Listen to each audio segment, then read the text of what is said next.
I am just so thankful for discipleship.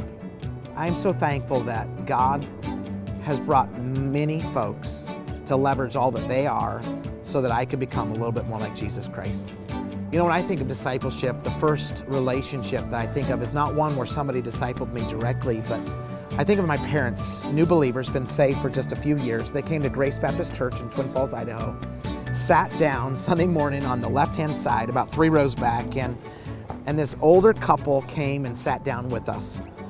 My parents were a little bit taken back. They thought that maybe they had sat in somebody else's chair, and so they heard the pastor said there was a Sunday evening service, so they decided to come to that. And so this time they came and they went 3 rows on the right because they didn't want to sit with the, where the Hagedorns normally sat. Would you believe it that the Hagedorns came over and sat with my parents there too? And a sweet relationship began to unfold where every month my parents and I would go over to the Hagedorns' house and we'd have the pot roast and the green bean casserole, that onion stuff on top, and then that banana dessert. And the Hagedorns just were pouring into my parents. They're just leveraging what they had so this young couple could become more like Jesus Christ. I think of my dad.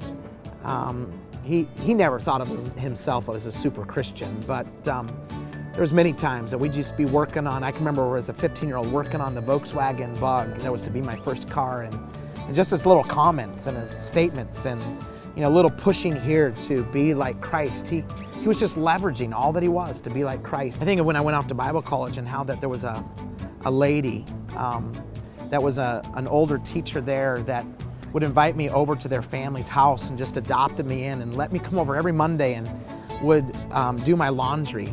It was one night after my laundry was done, she asked me straight up if I'd allowed really some anger and an unforgiving spirit to enter into my life, and she just leveraged all that she was so that I could become a little bit more like Christ.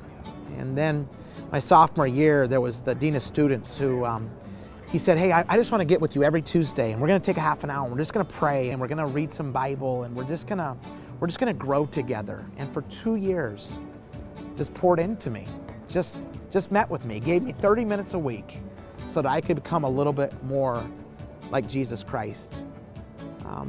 One January after graduating from college, a guy by the name of Steve Pettit called up and said, hey, you want to minister with us? You want to serve with us? And that began a long discipleship relationship, and where every Monday we'd meet together as a team. There was a community of 4 to 8 people, and we'd look at a text of scripture, but then it wasn't just the formal teaching time. It was all the individual questions. It was going over here to a restaurant. It was talking about a theological subject. It was meeting together for prayer. It was the confrontation, and it was the life building. Discipleship is not as complex as we make it.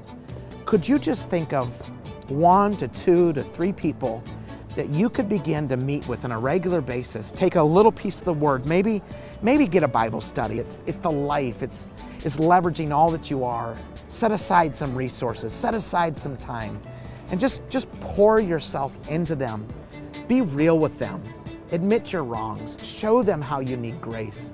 And so all of the forms, the meeting and the text messages and the social media and the Skype calls, all of those things is just a way for you to communicate what Christ has done in your life and how that you want to just leverage all that you are so that they can become more like Jesus Christ.